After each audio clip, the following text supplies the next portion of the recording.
Hey, Chris Lipe here with how to add notes to your range and how to do so without introducing tension or always feel like you're reaching for those notes. This technique that I'm going to share with you is especially useful for songs where you feel like they're constantly slightly out of your range or slightly out of your reach. No, and every time you speak her name, does she know how you told me you hold me until you died, but you're still alive, and I'm here to remind you of the mess you left when you went away. It's not fair to deny me of the cross I bear that you gave to me.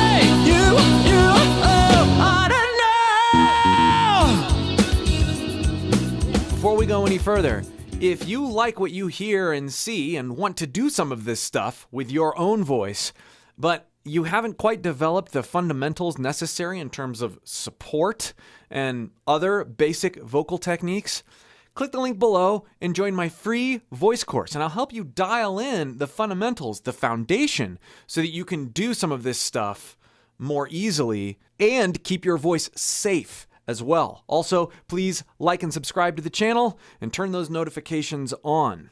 All right, well, there's two types of singing high, right? There's the kind of singing high where you're in a normal sort of thing and then you throw your voice up real quick and hit a note. Then there's the other more frustrating, oftentimes, way of singing high where you feel like you're pegged up there in an uncomfortable area of your range, but you want it to be comfortable. In fact, you don't just want it to be comfortable, you want it to be really awesome and you want to lean into it, but it's high. Here's an exercise that I picked up from listening to my dog and internalized this sound, and it really does help you exist in an area of your voice that you previously thought was off limits. And I mean consistently exist up here. Now, you know, if you've watched some of my other videos, that I've gathered a lot of inspiration from the dying cat sound. Like the row, row, row. This is sort of related. We're going to call this the dog yipping sound. It unlocks some different things than dying cat. Yip, yip, yip, yip, yip. Let's unpack why this is useful and why it's different than some of the other things. First of all, this yip, yip, we're using this sound, which, if we follow that up, places our voice a lot differently than yip, rah, yip.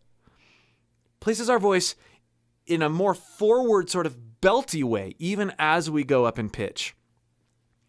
Second of all, we have this connection to our chest if we're doing it right. Yip, yip, yip.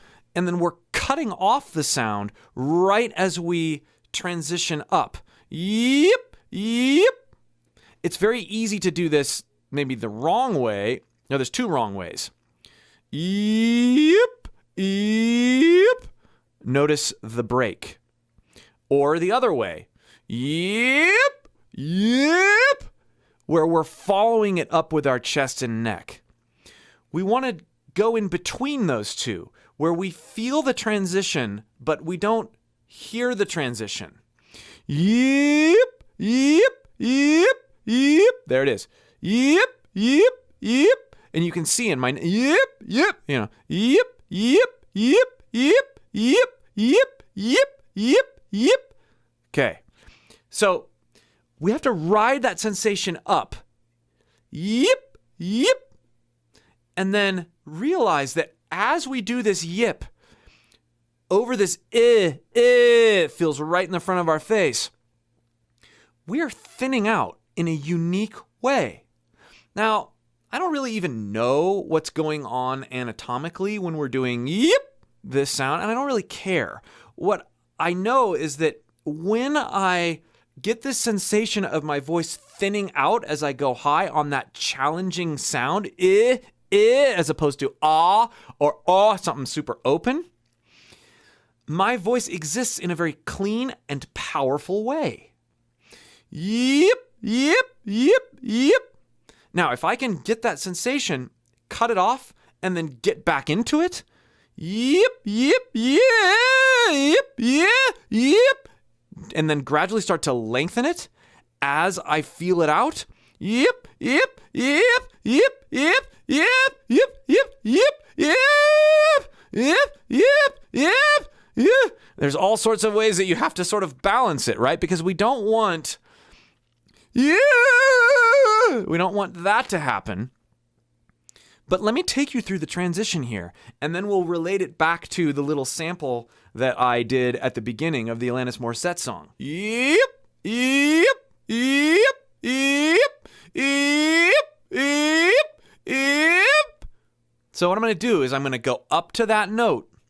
It's not really a note. And then I'm going to try to harness that sensation. Yep, yep, yep, yep, da. And I'm going to come back down like that. Yep, da, yep, da.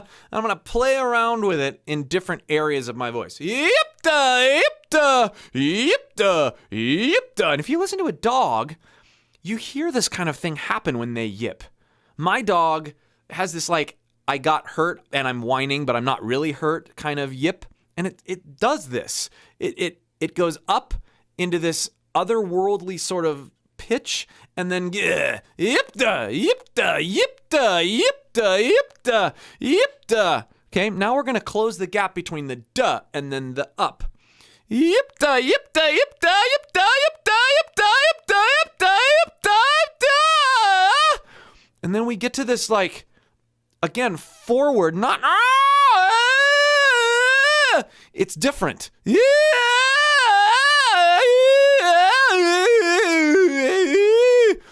Explore the extremes around it so that you can dial it in a way that's more usable. Yep, yep.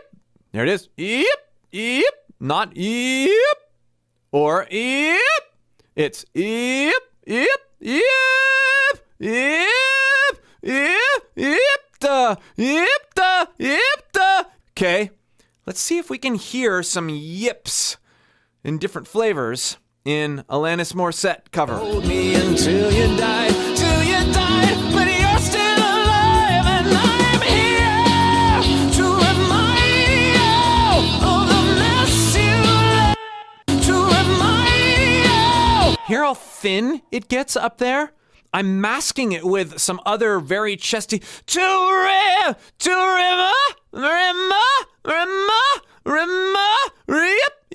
remind. Even on the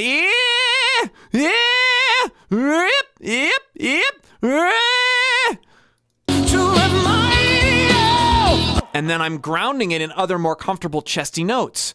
So I'm kind of masking the fact that I'm existing up there. This massively saves your voice because you're not going to remind you. You're going to remind you.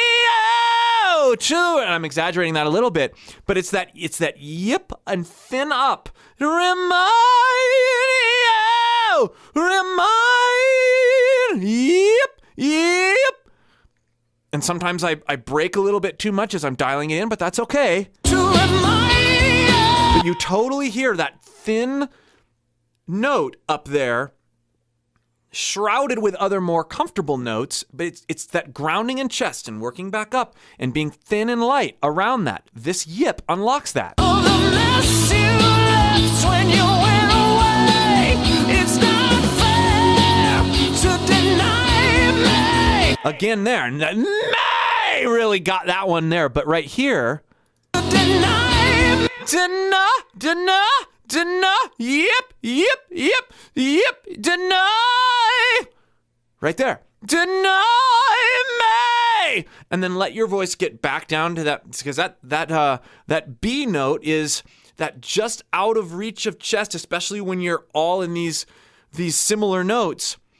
But by consciously going, thinking like that, you can get those higher notes. From the cross I cross is of the cross. Yep, yep, of the cross I bear. Yep, yep, of the cross.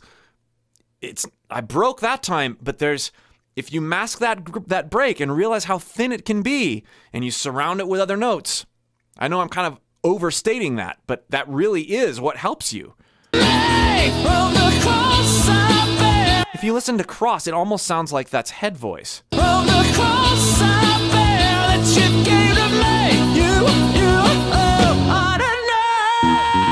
Now here,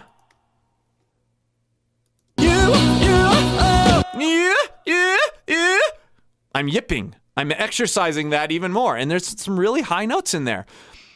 But it also helps me ground in that last note because I'm thinning it out, saving energy. I don't know. And even on, I don't know. Hear how thin. I don't